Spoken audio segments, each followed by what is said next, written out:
Hi everyone, welcome to my YouTube channel. आज मैं सुनाने जा रहा हूँ महान समाज सेविका भारत रत्न मदर तेरेसा जी की सच्ची कहानी। इसके पहले अगर आप चैनल पर नए हैं तो प्लीज़ चैनल को लाइक और सब्सक्राइब ज़रूर करेंगे। तो चलिए शुरू करते हैं। प्रारंभिक जीवन से शुरू करते हैं। मदर तेरेसा का जन्म 26 अगस्त 1910 को स्कोप्जे, जिसे अब मसेडोनिया के नाम से जाना जाता है, वहाँ पर इनका जन्म हुआ था। उनके पिता निकोला बोयाजू एक साधारण व्यवसायी थे। मदर तेरेसा का वास्तविक नाम अग्नेस गोझा बोयाजीजू था। अल्बेनियन भाषा में गोझा का अर्थ फूल की कली होता है। जब वह मात्र 8 साल की थी तभी उनके पिता परलोक सिधार गए, जिसके बाद उनके लालन पालन की सारी जिम्मेदारी उनकी माता द्राना बोयाजू के ऊपर आ गई। वह 5 भाई बहनों में सबसे छोटी थी। उनके जन्म के समय उनकी बड़ी बहन की उम्र 7 साल और भाई की उम्र 2 साल थी।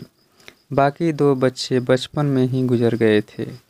वह एक सुंदर, अध्ययनशील एवं परिश्रमी लड़की थी। पढ़ाई के साथ साथ गाना उन्हें बेहद पसंद था। वह और उनकी बहन के पास गिरजाघर में मुख्य गायिका थी। ऐसा माना जाता है कि जब वह मात्र 12 साल की थी तभी उन्हें ये अनुभव हो गया था कि वो अपना सारा जीवन मानव सेवा में लगाएगी, और 18 साल की उम्र में उन्होंने सिस्टर्स ऑफ लोरेटो में शामिल होने का फैसला ले लिया। 1970 तक वे गरीबों और असहायों के लिए अपने मानवीय कार्यों के लिए प्रसिद्ध हो गई। माल्कोम मुगेरिज के कई वृत्त चित्र और पुस्तक जैसे समथिंग ब्यूटीफुल फॉर गॉड में इसका उल्लेख किया गया है। इन्हें 1979 में नोबेल शांति पुरस्कार और 1980 में भारत का सर्वोच्च नागरिक पुरस्कार भारत रत्न प्रदान किया गया। मदर तेरेसा के जीवन काल में मिशनरीज ऑफ चैरिटी का कार्य लगातार विस्तृत होता रहा और उनकी मृत्यु के समय तक यह 123 देशों में 610 मिशन नियंत्रित कर रही थी। इसमें HIV, एड्स, कुष्ठ और तपेदिक रोगियों के लिए धर्मशालाएं, घर शामिल थे, और साथ ही सूप, रसोई, बच्चों और परिवार के लिए परामर्श कार्यक्रम, अनाथालय और विद्यालय भी थे। 1928 में केवल 18 साल की उम्र में उन्होंने लोरेटो बहनों के साथ रहने के लिए घर छोड़ दिया। वहीं मदर तेरेसा इंग्लिश भी सीखती थी और ईसाई धर्म प्रचारक के राह में चल पड़ी। लोरेटो बहनों भारत में बच्चों को पढ़ाने के लिए इंग्लिश भाषा का उपयोग करते थे। घर से निकलने के बाद उन्होंने दोबारा कभी अपनी बहनों और माँ को नहीं देखा था। 1934 तक उनका परिवार स्कोप्जे में रहता था और इसके बाद वे अल्बानिया के टिराना में चले गए थे। इसके बाद सन 1929 में मदर तेरेसा भारत आई और दार्जिलिंग में उन्होंने शिक्षा ग्रहण की। वहीं हिमालय की पहाड़ियों के पास सेंट टेरेसा स्कूल में वे बंगाली सीखी और वहां बच्चों को पढ़ाती थी। 24 मई 1931 को उन्हें पहली बार सन्यासिनी की पदवी मिली थी और इसके बाद उन्होंने अपना मूल नाम बदलकर टेरेसा ही रखा। मदर तेरेसा एक रोमन कैथोलिक सन्यासिनी थी जिन्होंने अपने जीवन को गरीबों और ज़रूरतमंदों की सहायता करने में ही व्यतीत किया। उन्होंने अपनी ज़िंदगी का ज़्यादातर समय कालचुता में ही बिताया, जहां उन्होंने कई समाजसेवी संस्थाओं की स्थापना भी की। 1979 में ही टेरेसा को नोबेल शांति पुरस्कार से सम्मानित किया गया था और तभी से वह काफ़ी लोकप्रिय बन गई। उनका भगवान में बहुत भरोसा था। उनके पास बहुत पैसा या संपत्ति नहीं थी, लेकिन उनके पास एकाग्रता, विश्वास, भरोसा और ऊर्जा थी जो खुशी से उन्हें गरीब लोगों की मदद करने में सहायता करती थी। निर्धन लोगों की देखभाल के लिए सड़कों पर लंबी दूरी वो नंगे पैर चलकर तय करती थी। लगातार कार्य और कड़ी मेहनत ने उनको थका दिया था, फिर भी वो कभी हार नहीं मानी। भारत आकर उन्होंने दीन दुखी और सामाजिक तिरस्कार से जूझते हुए लोगों को एक माँ का सच्चा प्यार दिया। कोढ़ी, अपाहिज, वृद्ध और गरीब बच्चों के लिए मदर तेरेसा ईश्वर का प्रतिरूप बनी। जिन कोढ़ियों के शरीर से मवाद रिश्ता था, घावों पर मक्खियाँ भिनभिनाती थी, जो नित्य प्रति मृत्यु की अभिलाषा में जीवित थे, जिन्हें समाज ने तिरस्कृत किया, उनके समीप से गुजरना भी उद्यमी के लिए दुष्कर था। परंतु मदर तेरेसा साधारण संसारी नहीं थी। उन्होंने उन कोढ़ियों को न सिर्फ छुआ बल्कि उनकी सेवा शुश्रूषा भी की।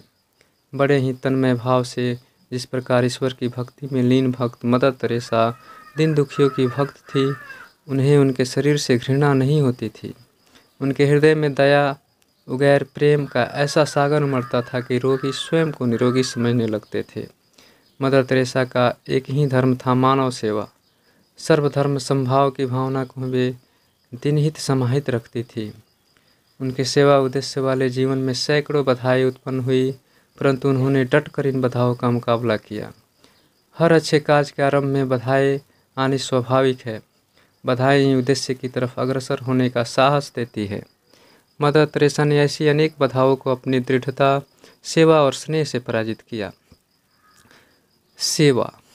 मदर तेरेसा दलितों एवं पीड़ितों की सेवा में किसी प्रकार की पक्षपाती नहीं है। उन्होंने सद्भाव बढ़ाने के लिए संसार का दौरा किया है। उनकी मान्यता है कि प्यार की भूख रोटी की भूख से कहीं बड़ी होती है। उनके मिशन से प्रेरणा लेकर संसार के विभिन्न भागों में स्वयं सेवक भारत आए, तन मन धन से गरीबों की सेवा में लग गए। मदर तेरेसा का कहना है कि सेवा का कार्य एक कठिन कार्य है और इसके लिए पूर्ण समर्थन की आवश्यकता है। वहीं लोग इस कार्य को संपन्न कर सकते हैं जो प्यार एवं सांत्वना की वर्षा करे, भूखों को खिलाए, बेघर वालों को शरण दे, दम तोड़ने वाले बेबसों को प्यार से सहलाए, अपाहिजों को हर समय हृदय से लगाने के लिए तैयार रहे। पुरस्कार।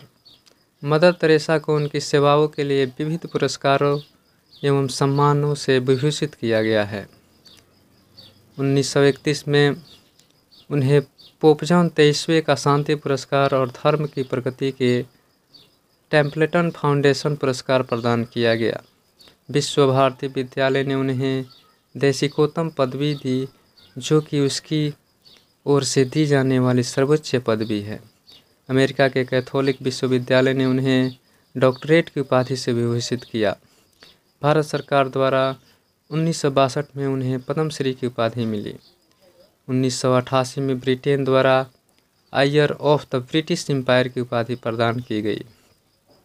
बनारस हिंदू विश्वविद्यालय ने उन्हें डी लिट की उपाधि से विभूषित किया। 19 दिसंबर 1979 को मदर तेरेसा को मानव कल्याण के कार्यों हेतु नोबेल पुरस्कार प्रदान किया गया। मृत्यु। बढ़ती उम्र के साथ साथ उनका स्वास्थ्य भी बिगड़ता गया। वर्ष 1983 में 73 वर्ष की आयु में उन्हें पहली बार दिल का दौरा पड़ा। उस समय मदर तेरेसा रोम में पोप जॉन पॉल द्वितीय से मिलने के लिए गई थी।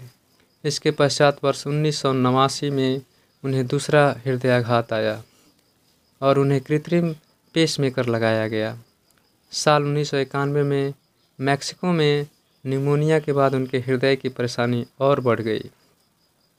इसके बाद उनकी सेहत लगातार गिरती रही।